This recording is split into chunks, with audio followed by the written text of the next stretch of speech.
Hi, welcome to Fantastic Feast. I'm your host, Thuy Phan. Now, if you look at the ingredients that I have on the table, some of you who are Vietnamese will probably be able to guess what it is that I'm making today. And if you can tell by the pineapple, the tomatoes, and the bạc hà, and some of the bean sprouts, it's Canh Chua. And so that is a Vietnamese hot and sweet and sour soup that is something that I grew up with. And I like to do it in a hot pot style only because I don't like mushy vegetables, because when you cook canh chua or this type of soup and you put all the veggies in, obviously it cooks, but for me personally, I like the vegetables to be a little crunchy, so that's how I like to serve it. And it's an interactive way for you and your guests to enjoy a nice dinner and, you know, put in the vegetables that you like and have the soup nice and hot as you eat it. I'll also be making gà khao tàu, which is caramelized braised catfish, and that goes together like peanut butter and jelly for this type of dish. So I'll show you how to make the soup broth first, because it's super simple. All you really need to do is get that broth going, and the rest is just cutting and assembling, and it's all about presentation. So while we're waiting for the pot of water to boil, I'll start chopping all the vegetables and so forth to get ready for it. So these two herbs right here are kind of just condiments for the end, and it just kind of finishes the soup. So you want to julienne these and cut it really thin. So I'll start with the cilantro or the ngò gai, and basically you want to chop off the ends here. I'll eat that. And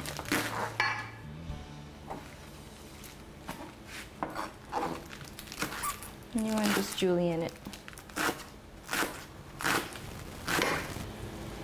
And now we'll move on to our rice patty or our patty herb.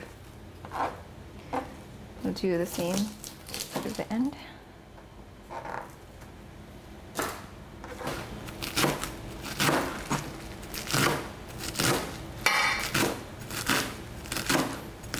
So I'm not talking too much.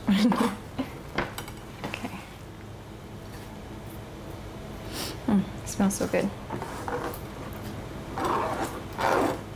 This is a really neat vegetable, I think. I actually only know how to use this in this specific dish, but this is also one other ingredient in here that if you don't have it, it's not quite canh chua. I mean, it can be, but with it, it just adds a nice texture. So you can see it's kind of porous here, and it just soaks up the soup really well. But the way that you cut this is you want to peel this here and peel off the skin like that. Comes off fairly easy.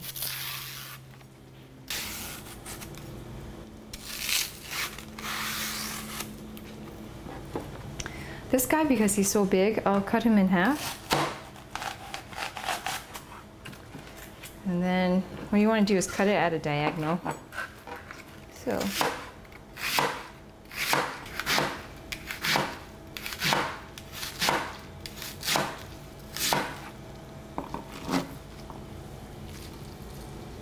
And now we'll cut the celery. I have celery hearts here, but you can use the whole celery, basically. Peel these off.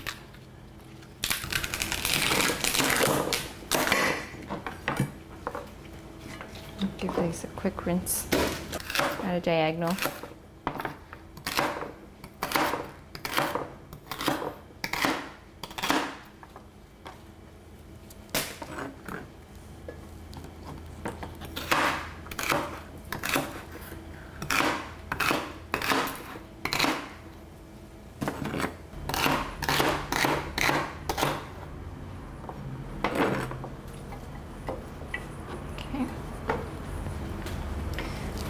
Tomatoes.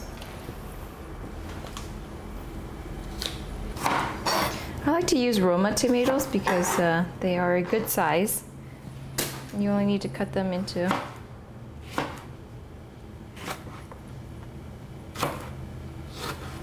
six quarters. And bean sprouts I washed already. I'll show you. You just want to add it to the plate. What we'll do now is I'll cut the pineapple. Now, fresh pineapple, I am going to say that fresh pineapple does make a difference. I prefer it over the canned ones because those are already in syrup and really sweet, but the texture of this is really bright and fresh when you can do the fresh one. versus canned. But if you must, you can do the canned, but in this instance, I'm going to say that go for the fresh pineapple. And how to cut a pineapple is not hard, but it takes a little bit of time. I'll show you how my mom taught me how to do it. You're gonna cut off the crown, and then you cut off the bottom. And I would suggest a sharp knife. And then from there, you'll start chopping.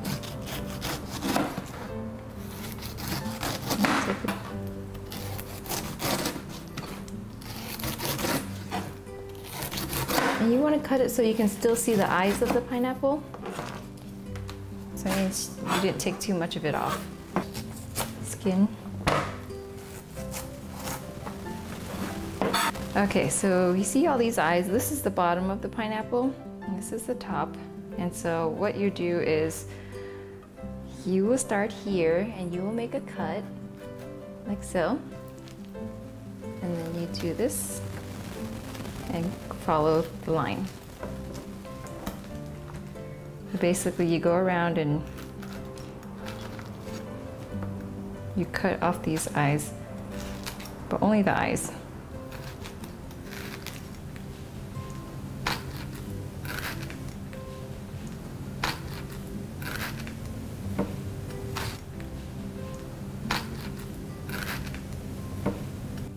And this is how you cut it from here. It's almost too pretty to cut, but to cut it in half.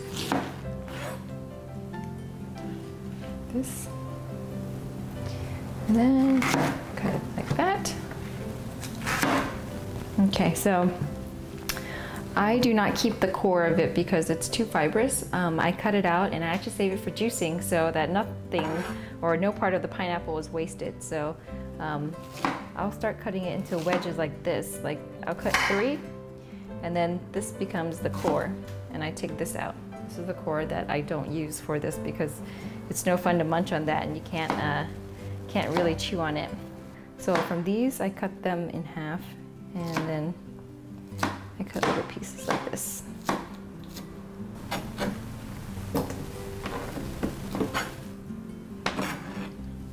Okay, that should be plenty. Okay, let me put this away and clean up a little bit, and then we only have our chilies and our garlic to chop up. And then we should be ready, and I'll show you how to make the soup broth. And then from there, we will be ready for our hot pot. So now all we have left to do is smash the garlic and then cut the chilies. Now the chilies, I find it's easier obviously to use a scissor because then you won't get the hotness on your hands. And if you can't handle spice, obviously you can omit this, but I really like the contrast of how sweet, sour, and spicy the soup is. I guess you could say that this is akin to a Vietnamese version of Thailand's Tom Yum soup, but obviously very different. But the flavors are, it's very strong. It's sweet, it's sour, and it can be spicy too. And you can add this and adjust it to how much you can handle. And then the garlic. I would say that this, I don't know if everybody does this to their soup, but I saw my aunt do it and I loved the addition of it.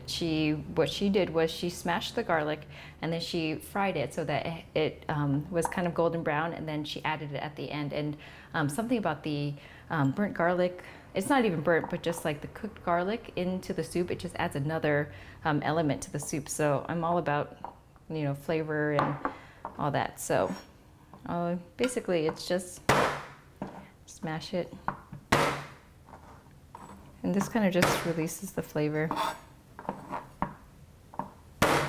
I think every savory dish that I've made has included garlic, and so you could tell I love garlic.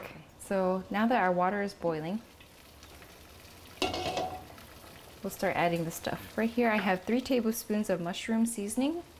I don't like to use MSG in my cooking, so this is an alternative and I think it flavors it nicely.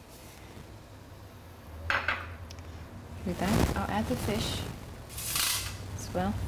And like I said, if you want to do a vegetarian option, you don't have to add the fish bones. This just gives it more umami flavor. To this, I also add 1 package of the tamarind soup mix. It's is where your sour will come in. Then I also have tamarind seed that is wet.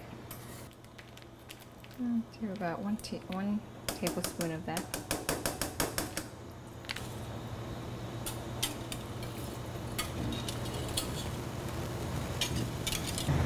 To this I also add 1 cup of sugar. Sounds like a lot, but it's a big pot of soup, and this is this contrast between the sweet and the sour. So once you let the oil heat up, I'm gonna toss in the garlic.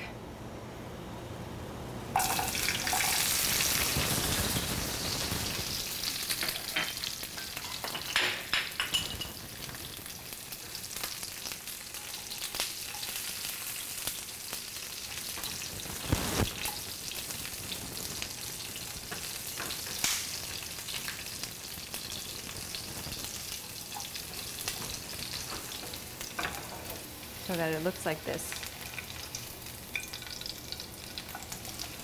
It's when it's super fragrant. I don't add the oil, I just add the garlic.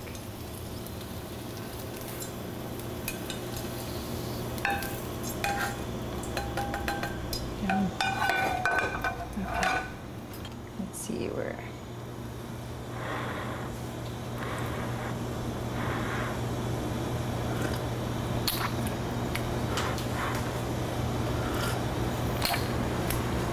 It's really good. I will also add to this a tablespoon of fish sauce. Perfect.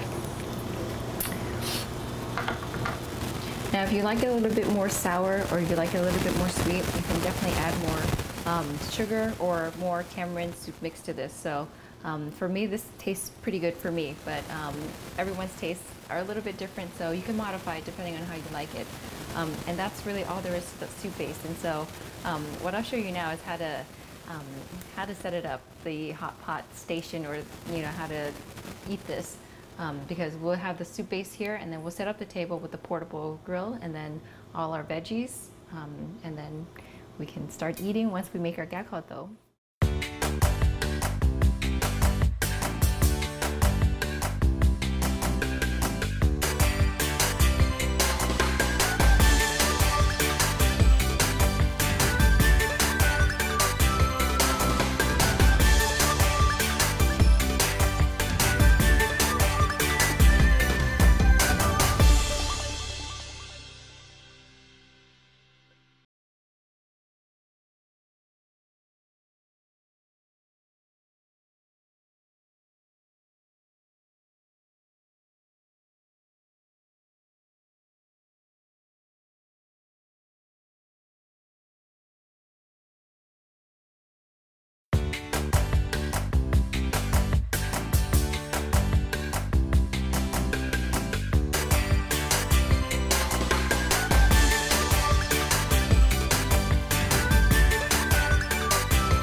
Welcome back to Fantastic Feast. I'm your host, Phan. Right now I'm going to show you how to make gakkoto, which is a braised caramelized catfish dish that I must say is my claim to fame. I've got a few dishes that I would say that I'm known for, and I think everybody has a few dishes that is in their repertoire that people always request, and this is actually one of them. I'm not really sure how traditional it is, but it's my take on it, and I've found that everybody who's had it has really liked it, so I'll share this recipe with you. It's really simple, and all you need is coconut juice, some fish sauce, garlic, of course, sugar, and green scallions, and catfish. Now, we are lucky because we live here in Orange County, where the Asian supermarkets have everything you could think of, and they have live catfish that you can pick the one that you want and have them clean and butcher it for you. And this is what I've done. They have removed the skin, they've cut it into steaks for me so that it's ready for me to go, and I don't have to do anything other than cook it. So this is a 2-pound catfish, you need about 2, not too many. And then also with the garlic, you just smash it just to get the flavor out. You can also chop it, but I like the smash of it. So we'll start the prep for that, and then I'll show you how to make it. And it's a simple dish and it's super good. And it goes super well with the Canh Chua, because Canh Chua is sweet and salty, and it's sour. And the gecko though is really flavorful, and with a bowl of rice, it's like the perfect dish. And again, you just smash it. Better. So I'm gonna turn the heat on to about a medium. I like to use a cast iron pan for this. I find that it cooks the fish pretty well, and I like the way that the presentation, you can just bring this straight to the table as is. What I like to do first is add some oil, a drizzle. And then what I'm going to do first is sear the fish, just so it locks in the juice first before I start making the sauce. So I'll put it in the pan. I'll use the same pan. I'll just sear it and then take it out, and then I'll start the caramelization, and then put the fish back in. Okay, now it's ready. Okay.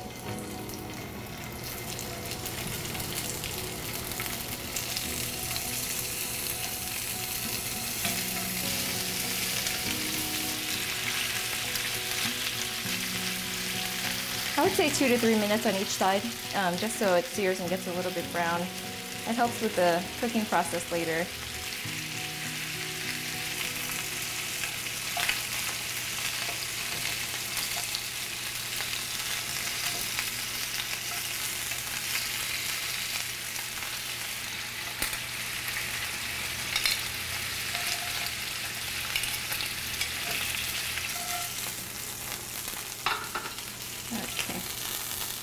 Okay, so now using the same pan, I turn it down to medium, and I add my garlic.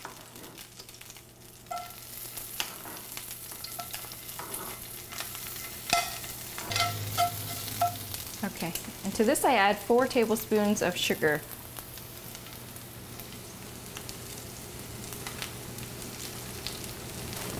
And this is your base to make the caramelization. And it's really important at this step that you let the sugar brown and caramelize, but make sure not to burn it. Now, if you do the caramelization right, you actually don't need the extra food coloring that a lot of people will add, or the cocoa caramel. If you do it right, this is where the caramel comes from.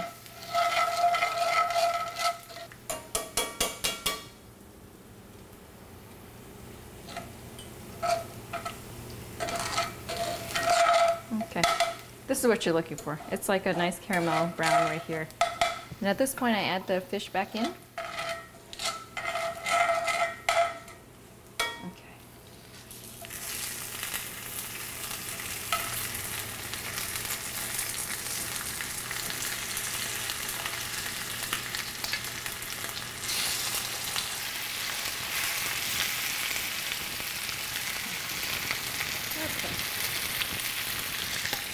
Okay, so this is when I add salt. You just need a sprinkle of it.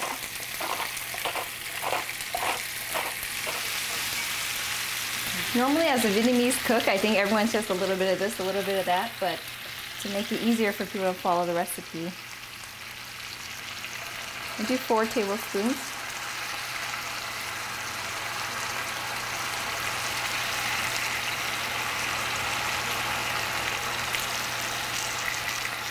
And then you can add more later to taste it if it's not where you want it to be. You see it's starting to bubble. Then I add a cup of coconut juice. Now, always fresh is better, but I didn't have access to fresh.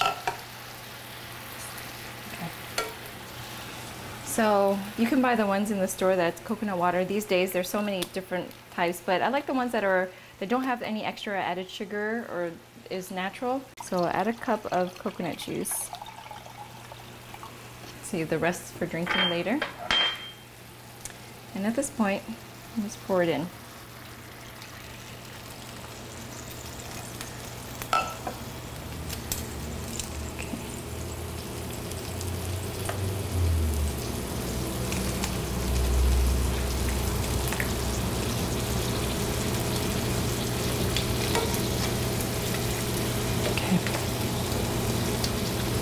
And you just let this simmer and boil.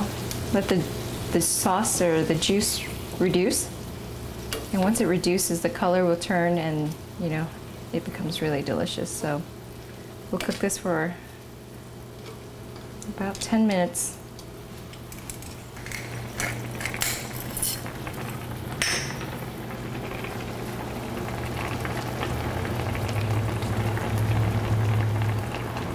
I do like to turn it over to make sure they're equal opportunity.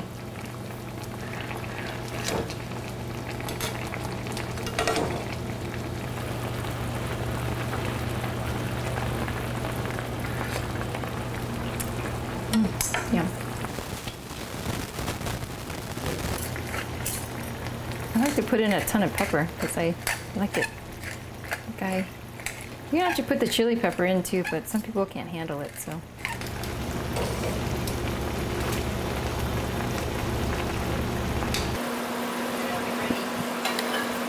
Then we'll plate it, and then by plating I mean bring it to the table because I like to serve this in a cast iron pan. And then we'll set up the hot pot and get it going. You don't want to get rid of all the liquid because that's the stuff that you will spoon over your rice and eat it. So we're pretty ready to go here. And then the last step of this is just adding your scallions.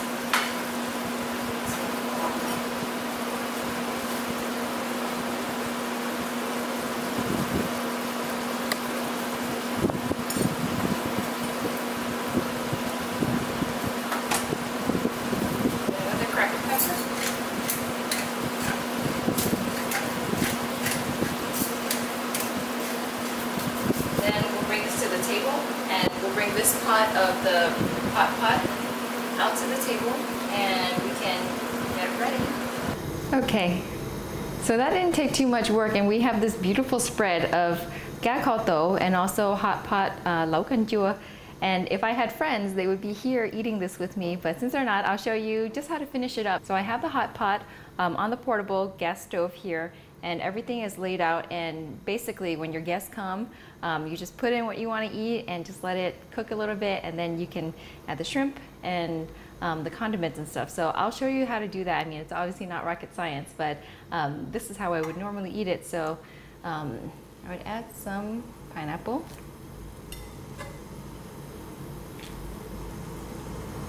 I'm pretty much building the soup and the tomatoes.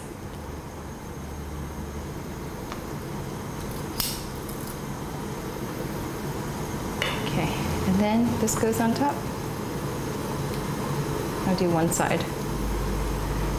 And look how amazing that looks. Okay, and then I'll add some shrimp.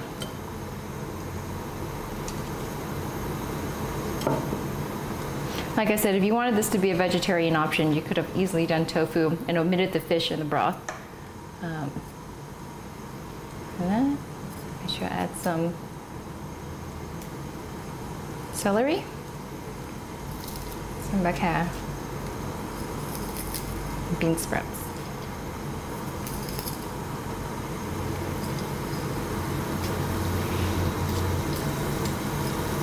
And that's your lẩu canh chua right there.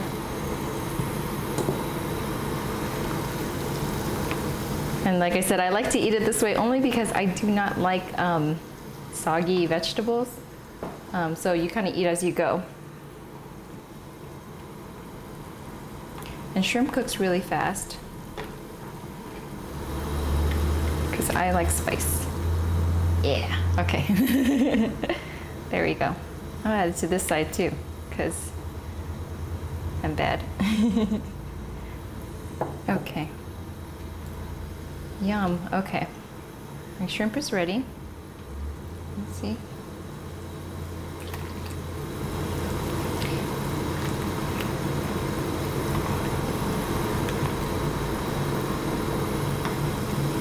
Bit of everything. And that is your lẩu canh chua. And I should have a spoon, but yum, it's perfect.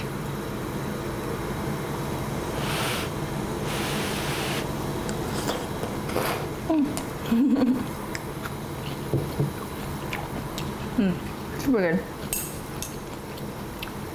Your lau canh chua with your cá kho thổ. And then you have your rice and your friends. You have everything you need.